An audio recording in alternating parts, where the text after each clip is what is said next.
जय श्री कृष्ण। आपका मेरी चैनल में स्वागत है। सनातन धर्म में सभी तिथियां महत्वपूर्ण मानी जाती है, लेकिन एकादशी तिथि का विशेष महत्व माना गया है। इस बार की आषाढ़ माह के कृष्ण पक्ष की एकादशी की तिथि 21 जून 2025 यानी कि शनिवार के दिन योगिनी एकादशी मनाई जाएगी। इस योगिनी एकादशी के दिन भगवान विष्णु के साथ माता लक्ष्मी की पूजा करना अति शुभदायी माना गया है। योगिनी एकादशी का यह व्रत भगवान श्री हरि विष्णु को समर्पित है। योगिनी एकादशी के दिन भगवान श्री हरि विष्णु की पूजा और व्रत का पालन श्रद्धा और विश्वास के साथ किया जाता है। धार्मिक मान्यता है कि योगिनी एकादशी के दिन व्रत करने से हर तरह के पाप धुल जाते हैं। साथ ही कई यज्ञों के बराबर पुण्य फल की प्राप्ति होती है। साथ ही मानसिक शांति के साथ जीवन में सुख समृद्धि और सफलता मिलती है और मोक्ष की प्राप्ति होती है। इस योगिनी एकादशी की महात्म्य कथा व्रत कथा इस प्रकार है कि भगवान श्री कृष्ण ने धर्मराज युधिष्ठिर से कहा कि आषाढ़ माह के कृष्ण पक्ष की एकादशी का नाम योगिनी एकादशी है। इसके व्रत से सभी पाप नष्ट हो जाते हैं।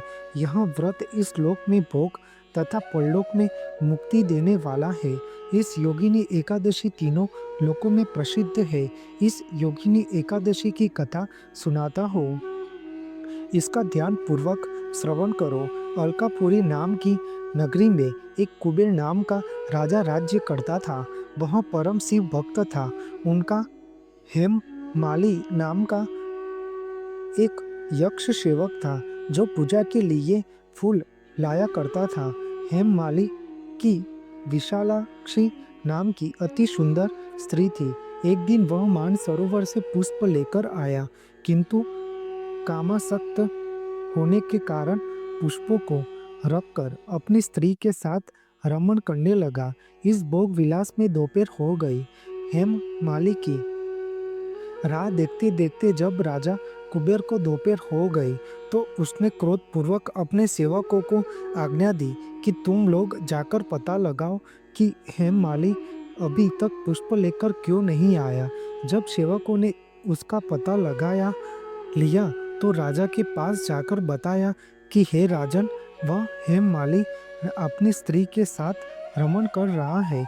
इस बात को सुनकर राजा कुबेर ने हेममाली को बुलाने की आज्ञा दी। डर से कांपता हुआ हेममाली राजा के सामने उपस्थित हुआ। उसने देखकर कुबेर को अत्यंत क्रोध आया और उसके होठ फड़फड़ाने लगे। राजा ने कहा कि अरे अधम, तूने मेरे परम पूजनीय देवों के देव भगवान शिव का अपमान किया है। मैं तुझे श्राप देता हूँ कि तू स्त्री के वियोग में तड़पे और मृत्युलोक में जाकर कोठी का जीवन व्यतीत करेगा।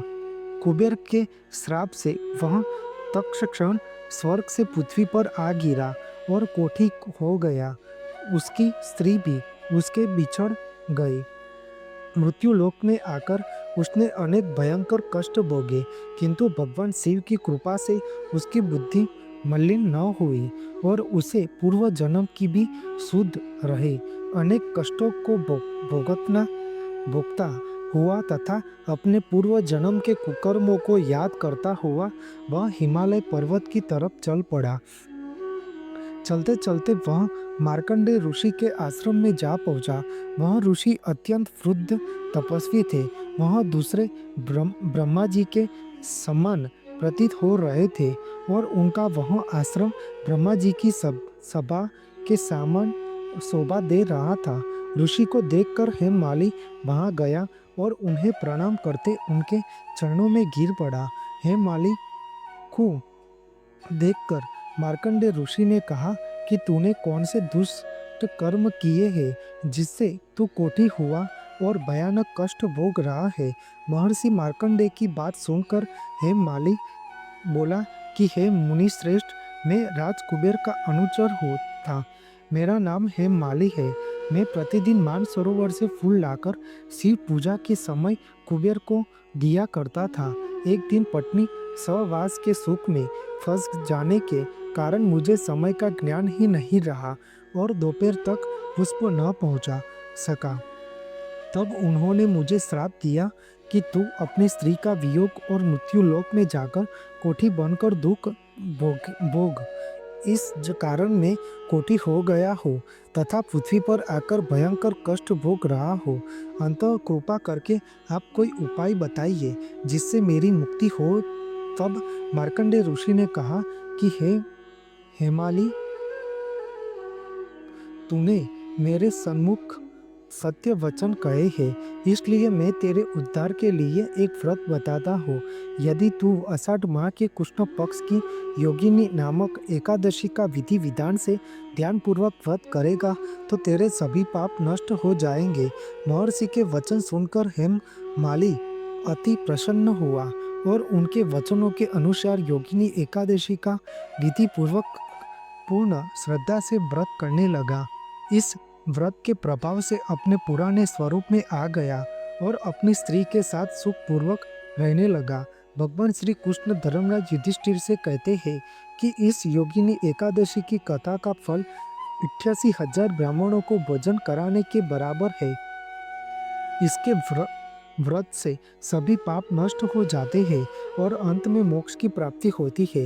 एकादशी व्रतधारी को नियम अनुसार दिन में सोना नहीं चाहिए। यह एकादशी तिथि बेहद पुण्यदायी होती है। इस एकादशी तिथि को मध्य रात्रि तक भगवान विष्णु के भजन कीर्तन और कथा वार्ता या प्रवचन सुनना चाहिए। अगले दिन यानी द्वादशी की तिथि पर किसी जरूरतमंद व्यक्ति या ब्राह्मण को भोजन कराकर दान दक्षिणा देकर व्रत का पालना करना चाहिए। तभी योगिनी एकादशी व्रत का शुभ फल मिलता है और जीव का कल्याण होता है। भगवान श्री हरि विष्णु हमारी सब मनोकामना पूर्ण करते हैं और उनकी कृपा भक्तगण पर सदैव बनी रहती है। बोलो भगवान श्री हरि विष्णु जी की जय। आपको मेरी यह माहिती अच्छी लगी हो तो मेरी चैनल को लाइक, शेयर, कमेंट, सब्सक्राइब करें और बेल आइकन को दबाना ना भूलें। जय स्वामीनारायण।